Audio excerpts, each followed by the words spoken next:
Hello guys, welcome to Aakash tutorial. आज हम लोग क्लास 6 का अध्याय 8 को देखने वाले हैं।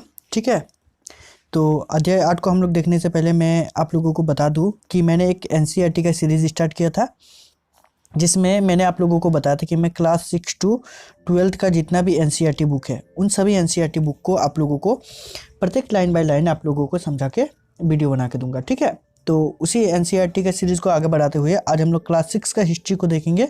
ठीक है, और हिस्ट्री में आज हम लोग अध्याय 8 को देखने वाले हैं। ठीक है, जिसका नाम है खुशहाल गांव और समृद्ध शहर। ठीक है, ये खुशहाल गांव और समृद्ध शहर आज के समय का नहीं है, ये इतिहास की बात है और इतिहास में की दृष्टिकोण से इस चैप्टर को हम लोग देखेंगे। ठीक है, तो चलिए शुरू करते हैं हम लोग का पहला टॉपिक, जो कि है लोहे के औजार और खेती। ठीक है, तो चलिए देखते हैं क्या दिया गया। लोहे का प्रयोग आज एक आम बात है।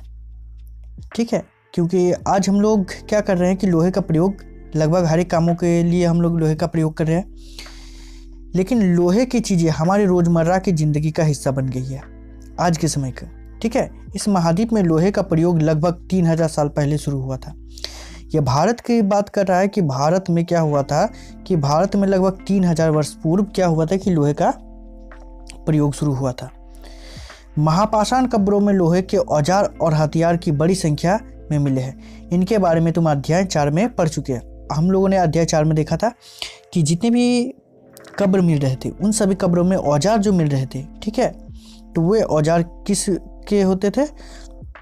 तो वो औजार धातु के होते थे, स्पेशली लोहे के हुआ करता था। ठीक है, करीब 2500 वर्ष पहले लोहे के औजार के बढ़ते उपयोग का प्रमाण मिलता है। इनमें जंगलों को साफ करने के लिए कुल्हाड़ियाँ और जुताई के लिए हल के फाल शामिल है।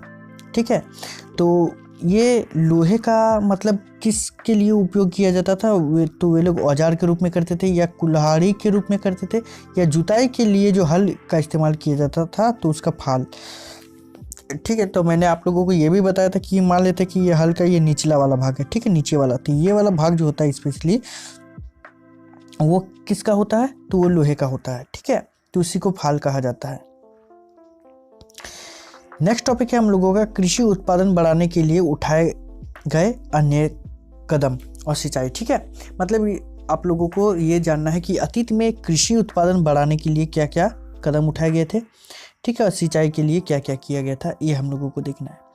तो समृद्ध गांवों के बिना राजाओं तथा उनके राज्यों पर बने रहना मुश्किल था। ठीक है, जिस तरह कृषि के विकास में नए औजार तथा रोपाई महत्वपूर्ण कदम थे, उसी तरह सिंचाई भी काफ़ी उपयोगी साबित हुई। इस समय सिंचाई के लिए नहरें, कुएं, तालाब तथा कृत्रिम जलाशय बनाए गए। ठीक है, जलाशय का मतलब होता है कि वह क्षेत्र जहाँ पर जल उपस्थित रहते हैं उसको जलाशय कहा जाता है, जिसमें आपका तालाब भी हो सकते हैं या तो फिर पोखर भी हो सकते हैं। ठीक है, अब जैसे आप लोगों को दिया गया एक चार्ट। ठीक है, इस चार्ट में तुम्हें सिंचाई में आए परिवर्तन दिखाए गए हैं, खाली स्थानों में सही वाक्य भरना है। तो ये आप लोग कर लीजिएगा, कोई दिक्कत वाली बात नहीं। स्क्रीनशॉट करके इसको सॉल्व कर सकते हैं आप लोग, या फिर इसको आप लोग पॉज करके वीडियो को देख सकते हैं।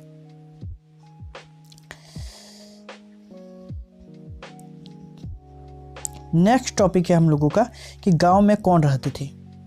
ठीक है, गांव जो होते थे, गांव में कौन रहते थे उसके बारे में आप लोगों को जानना है। आज जैसे हम लोग को पता है कि गांव में कौन कौन से लोग रहते हैं, उस समय भी इतिहास में क्या होता था कि गांव में रहने वाले जो लोग होते थे वो शहरी लोगों की तुलना में अलग होते थे। ठीक है, उसी को देखेंगे हम लोग। इस महाद्वीप के दक्षिणी तथा उत्तरी हिस्से के अधिकांश गाँव में कम से कम 3 तरह के लोग रहते थे। ठीक है, तमिल क्षेत्र में बड़े भूस्वामियों को वेल्ला, साधारण हलवाहों को उनवार और भूमिहीन जो होते थे उसको मजदूर दास या कैरेसियार और अधिमाई कहलाते थे। ठीक है, तो यहाँ पर देख लीजिए तमिल क्षेत्र का यहाँ बात कर रहा है कि जो भूस्वामी होते थे उसको बेलल्ला कहा जाता था, साधारण हलवाह जो होते थे उसको उनवार कहा जाता था, या जो भूमिहीन होते थे उसको मजदूर दास या कैरेसियार और आदिमय कहा जाता था। ठीक है। देश के उत्तरी हिस्से में गांव का प्रधान व्यक्ति ग्राम भोजक कहलाता था। तो जो गांव का प्रधान होता था, ठीक है, उस गांव के प्रधान व्यक्ति को क्या कहा जाता था? ग्राम भोजक। ठीक है। अक्सर एक ही परिवार के लोग इस पद पर कई पीढ़ियों तक बने रहते थे। ठीक है, मतलब कई पीढ़ियों तक कहने का अर्थ यह है कि जैसे मान लेते हैं कि किसी का यदि कोई एक लड़का है, ठीक है, तो उसका पिता भी बना था, उसका दादा भी बना था, और उसके बाद दादा का दादा मतलब पिताजी मतलब परदादा हो गया, अब परदादा के दादा, मतलब इस प्रकार बहुत सारे पीढ़ी पर वो बने रहते थे। ठीक है, ग्राम भोजक, यानी कि हर पद आनुवांशिक थी या आनुवांशिक था कह सकते हैं कि ग्राम भोजक के पद पर आमतौर पर गांव का सबसे बड़ा भूस्वामी होता था। देखिए, ग्राम भोजक के जो पद होते थे उस पर आमतौर पर जो होते थे वो गांव का सबसे बड़ा भूस्वामी होता था। साधारणतया इसकी जमीन पर इनके दास और मजदूर काम करते थे। इसके अतिरिक्त प्रभावशाली होने के कारण राजा भी कर वसूलने का काम इन्हीं को सौंप देते थे। वे न्यायाधीश का और कभी कभी पुलिस का काम भी करते थे। ठीक है, तो कौन करते थे? तो ये जो ग्राम भोजक था, ग्राम भोजक ही क्या करते थे कि पहले तो ये लोग प्रभावशाली होता था, जिसके कारण राजा कर वसूलने का भी काम इनको दे दिया करते थे। साथ ही साथ न्यायाधीश का मतलब न्याय करने का, कि यदि गांव में किसी प्रकार से जमीन हो या तो फिर किसी प्रकार से कोई वाद विवाद होता था तो उसका न्याय करने के लिए भी उन्हीं को दिया करते थे, और इसी के कारण जो न्याय करते हैं उसको न्यायाधीश कहा जाता है। ठीक है, चलिए आगे बढ़ते हैं। ग्राम भोजकों के अलावा अन्य स्वतंत्र कृषक भी होते थे जिन्हें गृहपति कहते थे। तो ग्राम भोजक के अलावा और भी जो होते थे स्वतंत्र कृषक, ठीक है, जो खुद के लिए कृषि करते थे, उसको क्या कहा जाता था? तो गृहपति कहा जाता था उन लोगों को। ठीक है, इनमें ज़्यादातर छोटे किसान होते थे। इसके अतिरिक्त कुछ ऐसे स्त्री पुरुष थे जिनके पास अपनी ज़मीन नहीं होती थी, जिनमें दास कर्मकार आते थे, जिन्हें दूसरे की ज़मीन पर काम करके अपनी जीविका चलाने पड़ती थी।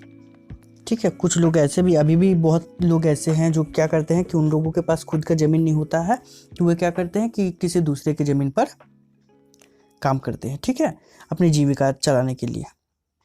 जीविका चलाने का मतलब होता है कि अपना भरण पोषण करना या अपने परिवार के लिए भरण पोषण करना। ठीक है, अधिकांश लोग गाँव में लोहार, कुम्हार, बढ़ई तथा बुनकर जैसे कुछ शिल्पकार भी होते थे। ठीक है, चलिए नेक्स्ट है नगर क्या कहती है? कहानियाँ, यात्रा, वितरण, मूर्तिकलाएं और पुरातत्व, ये टॉपिक है। तुमने जातकों के बारे में सुना होगा। ये वो कहानियाँ हैं जो आमतौर पर लोगों में प्रचलित थी। बौद्ध भिक्षुओं ने इनका संकलन किया। यहाँ एक जातक कथा दी गई है जिसमें यह बताया गया है कि एक निर्धन किस तरह धीरे धीरे धनी बन जाता है। तो उसी से रिलेटेड एक कहानी देखिए दिया गया है आप लोगों को। ये कहानी एक निर्धन की चतुराई। तो ये कहानी से हम लोगों को वैसे कुछ लाभ नहीं है, ठीक है, क्योंकि ये कॉम्पिटिटिव एग्ज़ाम या तो फिर बोर्ड एग्ज़ाम के लिए किसी प्रकार से महत्वपूर्ण नहीं है, और इसी के कारण इसको हम लोग पढ़ के कोई फ़ायदा नहीं है। तो चलिए आगे हम लोग बढ़ते हैं। तो आगे जो है आप लोगों का कि अध्याय 5 में वर्णित अनेक शहर महाजनपदों की राजधानी थे। जैसे कि तुमने पढ़ा, इनमें से कुछ शहर परकोटों से घिरे हुए थे। और ये महाजनपद या परकोटा क्या है, मैंने इसके पहले वाला अध्याय से भी पहले मतलब अध्याय 5 में मैंने इसको आप लोगों को बहुत ही अच्छी तरीके से समझाया है। ठीक है, तो आप लोग उस वीडियो को भी देखिएगा ज़रूर, क्योंकि उसमें भी आप लोगों को बहुत कुछ ऐसा है जानने के लिए, सम्राट अशोक से रिलेटेड है। और इससे भी पहले जो मौर्य साम्राज्य के बारे में भी कुछ दिया गया है, तो उसको आप लोग ज़रूर देखिएगा। ठीक है, जैसे कि तुम ऊपर के चित्र में देख रहे हो, अनेक शहरों में वलयकूप मिले हैं। ये वलयकूप गुसलखाने, नाली या कूड़ेदान के लिए प्रयुक्त होते थे। प्राय यह वलयकूप लोगों के घरों में भी होते थे। देख सकते हैं आप लोग ये वाला जो, ठीक है, ये आप लोग देख सकते हैं बहुत अच्छी तरीके से।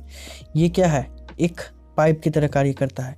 ये सब जो आपको दिख रहा है ये पाइप की तरह कार्य करते थे, ठीक है।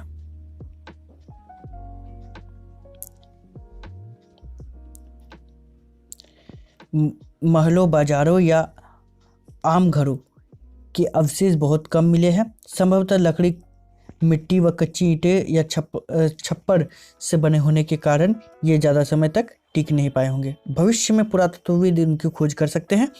प्राचीन शहरों के बारे में वहाँ गए नाविकों तथा यात्रियों के विवरणों द्वारा पता चलता है। ऐसे ही एक विस्तृत विवरण किसी अज्ञात यूनानी नाविक का है, जिन पतनों पर वो गया उन सभी के बारे में उसने लिखा है, ठीक है। आप देख सकते हैं ये एक छोटा सा कहानी आप लोगों को दिया गया है उस यूनानी के बारे में, ठीक है। तो इस कहानी को भी आप लोग पॉज करके देख सकते हैं। चलिए पॉज करने के लिए इस कहानी को मैं आप लोगों को सामने छोटा कर दे रहा हूँ ताकि आप लोग आराम से इस कहानी को पढ़ सकते हैं, ठीक है। इससे भी रिलेटेड कोई क्वेश्चन नहीं पूछा गया अभी तक, ना ही बोर्ड में और ना ही किसी प्रकार के कॉम्पिटिटिव एग्जाम में। अब सिक्के के बारे में बात करते हैं, ठीक है, क्योंकि सिक्के से रिलेटेड बहुत सारा क्वेश्चन पूछा गया। तो पृष्ठ 82 पर दी गई कहानी में तुमने देखा कि किस तरह सिक्के के आधार पर संपत्ति का मूल्यांकन किया गया। पुरातत्वविदों को इस युग के हजारों सिक्के मिले हैं। सबसे पुराने आहत सिक्के थे जो करीब 500 साल चले। इसका चित्र नीचे दिया गया है। चांदी या सोने के सिक्के पर विभिन्न आकृति को आहत कर बनाए जाने के कारण उन्हें आहत सिक्का कहा जाता था, ठीक है। मतलब ये सिक्का जो होता था कर के रूप में इस्तेमाल किया जाता था और ये सोने का या तो फिर चांदी का हुआ करता था। आप देख सकते हैं ये वाला सिक्का है, ठीक है। इसके पीट कर इसको आकृति दिया जाता था और उसके बाद इस पर नक्काशी की जाती थी, ठीक है।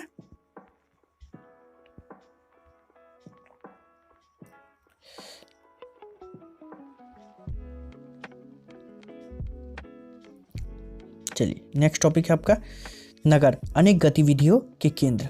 अक्सर नगर कई कारणों से महत्वपूर्ण हो जाते थे। उदाहरण के लिए मथुरा, ये 2500 साल से भी ज़्यादा समय से एक महत्वपूर्ण नगर रहा क्योंकि ये यातायात और व्यापार के दो मुख्य रास्ते पर स्थित था, ठीक है। तो यदि आप लोगों से ये पूछा जाए कि मथुरा जो है, मथुरा किस कारण से इतना ज़्यादा प्रसिद्ध है, तो सबसे पहला कारण आप लोगों को ये बताना है यातायात और व्यापार के कारण, ठीक है। साथ ही साथ इसमें दो मुख्य रास्ता निकलता था। इसमें से एक रास्ता उत्तर पश्चिम में पूरब की ओर, दूसरा उत्तर से दक्षिण की ओर जाने वाला था। तो ये उस समय आप लोगों ने जब सम्राट अशोक के बारे में पढ़ रहे थे आप लोग, तो सम्राट अशोक के बारे में पढ़ते टाइम हम लोगों ने देखा था कि एक उत्तर पूर्व के जाते टाइम और एक उत्तर से दक्षिण की ओर जाने के लिए जो मुख्य शहर हुआ करता था वो जो होता था आप लोगों का, जहाँ व्यापार बहुत अधिक होता था और व्यापार अधिक होने के कारण वहाँ का जो आसपास में बसा हुआ जितने भी शहर थे वो बड़े शहरों के रूप में परिवर्तन हो गए थे, ठीक है। और इसी के कारण हम लोग कह सकते हैं कि ये जो शहर का आप लोगों को बात किया जा रहा है, ठीक है, मथुरा शहर का, तो मथुरा शहर भी जो था वो इसी के कारण इतना अधिक प्रसिद्ध था, ठीक है। अब शहर के चारों ओर किलेबंदी थी। किलेबंदी का मतलब मैंने बताया था कि आप लोगों को कि मान लेते हैं कि ये एक शहर है और शहर के चारों ओर इस प्रकार यदि दीवार लगा दिया जाए तो उसको किलाबंदी कहा जाता था या तो फिर किलाबंदी कहा जाता था, ठीक है। इनमें अनेक मंदिर थे। आसपास का किसानों तथा पशुपालक शहर में रहने वाले के लिए भोजन जुटाते थे। मथुरा बेहतरीन मूर्ति बनाने का केंद्र था। आज भी हम लोगों को पता है कि मथुरा जो है, मथुरा में बहुत अधिक प्रकार की मूर्तियां बनाई जाती हैं और जो कि पूरे भारतवर्ष में प्रसिद्ध है, ठीक है। सिर्फ भारत ही नहीं, विदेशों से भी बहुत सारे लोग आते हैं मथुरा में मूर्तियाँ खरीदने के लिए।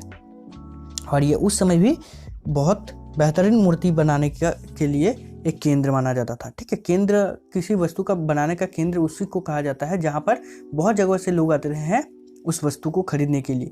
मान लेते हैं कि जैसे कि यहाँ मूर्ति बनाने का केंद्र कहा जा रहा है, तो इसका अर्थ हुआ कि वहाँ पर मूर्ति लेने के लिए, मतलब मूर्ति बहुत प्रकार से बनाया जाता था तो जिसको लेने के लिए लोग वहाँ पर आते थे। लगभग 2000 साल पहले मथुरा कुपाषाणों की दूसरी राजधानी बनी, ठीक है। कुषाण राजवंश के बारे में भी हम लोगों ने देखा था। चैप्टर 4 या चैप्टर 3 में हम लोगों ने क्या किया था, कुषाण राजवंशों के बारे में पढ़ा था।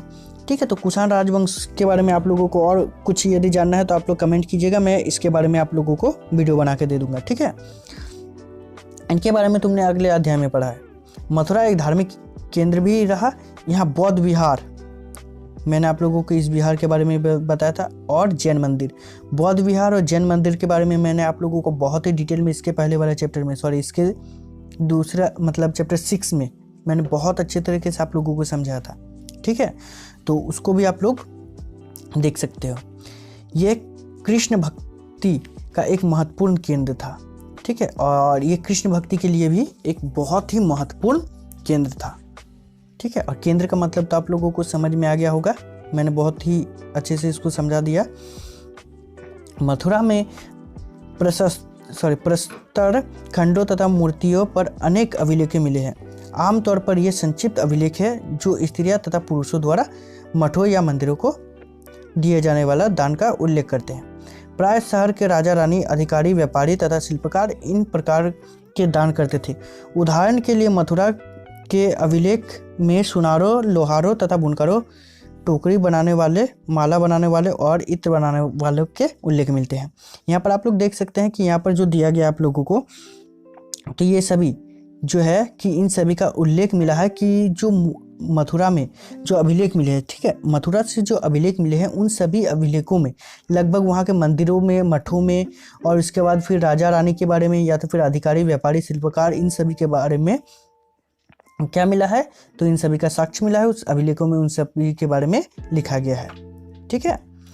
नेक्स्ट है हम लोगों का शिल्प तथा शिल्पकार, ठीक है। शिल्प तथा शिल्पकार, पूरा स्थलों से शिल्पों के नमूने मिले हैं। इसमें मिट्टी के बहुत ही पतले और सुंदर बर्तन मिले हैं, जिन्हें उत्तरी काले चमकीले पात्र कहा जाता है, क्योंकि ये ज़्यादातर उपमहाद्वीपों के उत्तरी भाग में मिले हैं, ठीक है।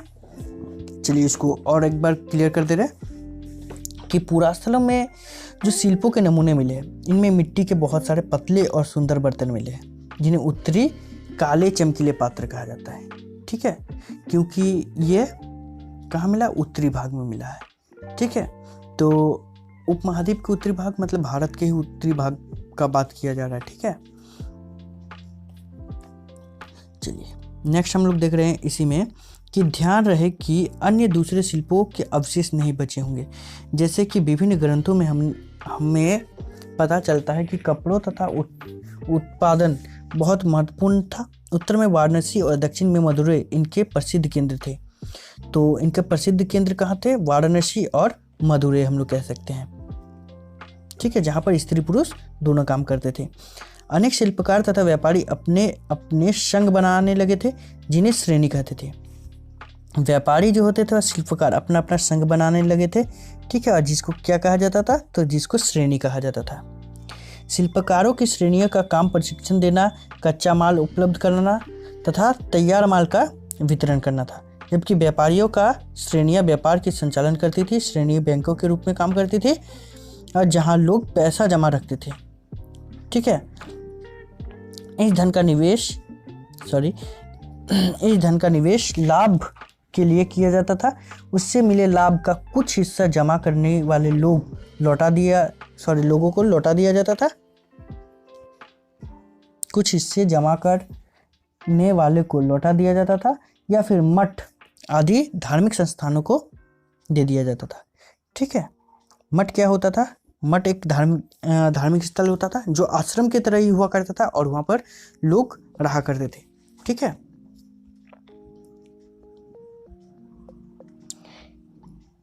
चलिए नेक्स्ट हम लोगों का सूक्ष्म निरीक्षण, ये टॉपिक है सूक्ष्म निरीक्षण। चलिए इस टॉपिक में भी देख लेते हैं हम लोग क्या क्या है। अरिकामेडू के बारे में दिया गया, अरिकामेडू, ठीक है, जो कि पांडुचेरी में है, ठीक है। लगभग 2200 से 1900 साल पहले अरिकामेडू एक पतन था, ठीक है। यहाँ दूर दूर से आए जहाज़ों के सामान उतारे जाते थे। जहाँ ईंटों से बना एक ढांचा मिला है जो संभवतः गोदाम रहा हो। यहाँ भूमध्य सागरीय क्षेत्र में एम्फोरा जैसे पात्र मिले, इसमें शराब या तेल जैसे तरल पदार्थ रखे जाते थे। इनमें दोनों तरफ से पकड़ने के लिए हत्थे लगे थे। साथ ही यहाँ एरेटाइन जैसे मुहर लगे लाल चमकदार बर्तन भी मिले हैं। चलिए यहाँ तक पहले क्लियर कर लेते हैं, उसके बाद फिर आगे बढ़ेंगे। यहाँ पर देखिए आप लोगों को दिया गया है कि समुद्री पतन, ठीक है। तो अरिकामेडू जो था वो समुद्र के किनारे बसा हुआ था, जिसके कारण समुद्री जहाज वहाँ पर आकर बसते थे, मतलब रुकते थे और वस्तुओं को अपने जहाँ जो खरीदते थे उसको वहाँ से अपने जहाज़ों पर लोडिंग करते थे, या तो फिर कह सकते हैं कि वहाँ से उतारते थे। तो वैसे क्षेत्र को, वैसे जगहों को कहा जाता था पतन, ठीक है, पतन कहा जाता था, ठीक। उसी में बोला गया है कि उसी जगह पर क्या था कि एक ईंटों का ढांचा बना हुआ था जो कि उस समय गोदाम रहा होगा, और वहाँ से क्या लेके जाया जाता था, शराब, तेल या तरल पदार्थ को ले जाया जाता था या तो फिर लेके आया जाता था। और उसी में देखिए एक पात्र मिला था जिसको एम्फोरा कहा जाता था, ठीक है। एम्फोरा जो कि एक कढ़ाई की तरह हुआ करता था, उसमें 2 हत्थे लगे हुए थे जिसको दोनों ओर से पकड़ा जा सकता था, और वो क्या था, एरेटाइन का बना हुआ था। एरेटाइन मुहर लगे लाल चमकदार बर्तन भी मिले थे, ठीक है। इन्हें इटली के एक शहर के नाम पर एरेटाइन पात्र के नाम से जाना जाता है, ठीक है। इटली का एक शहर है, हो सकता है कि उस शहर में वो बनाया जाता हो, ठीक है। तो इसी के कारण उसी के नाम पर एरेटाइन पात्र नाम रखा है। इसे मुहर लगे सांचे पर गीली चिकनी मिट्टी को दबाकर बनाया जाता था। कुछ ऐसे बर्तन भी मिले हैं जिनका डिजाइन तो रोम का था, किंतु वे यहीं बनाए जाते थे। यहाँ रोम, लैंप, शीशे के बर्तन तथा रत्न भी मिले हैं, देख सकते हैं आप लोग, ठीक है। इस प्रकार ये आप लोग देख सकते हैं, ठीक है। अभिलेख की तरह है, ये ब्राह्मणी लिपि में लिखा गया है।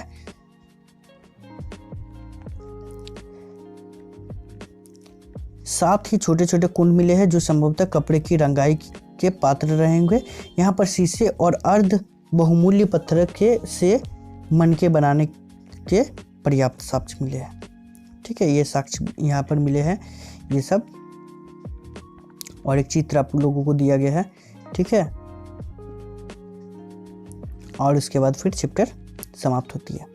तो ये था आप लोगों का चैप्टर 8, ठीक है। चैप्टर 8 को भी हम लोगों ने बहुत आसानी से ख़त्म कर दिया, और वैसे इसको मैंने बहुत हड़बड़ी में बनाया, लेकिन कोई दिक्कत नहीं है। इससे रिलेटेड भी जितने भी शब्द मिलेंगे आप लोगों को, इंपॉर्टेंट शब्द, मैं उन सभी शब्दों को आप लोगों को क्लियर कर दूंगा। और कुछ ऐसा लाइन जो आप लोगों को हो सकता है कि समझ में नहीं आया होगा, तो उन सभी लाइन को भी मैं जो फेस वीडियो बनाऊंगा उस फेस वीडियो में आप लोगों को क्लियर कर दूंगा, ठीक है। टेंशन नहीं लेना है, ये मैं रीडिंग के साथ आप लोगों को हर एक लाइन को समझा रहा हूँ बस, और उसके बाद फिर मैं इस चैप्टर को डिस्कस करूँगा, ठीक है, वो फेस वीडियो में, जो कि आप लोगों को बहुत अच्छे से समझ में आएगी, ठीक है। धन्यवाद।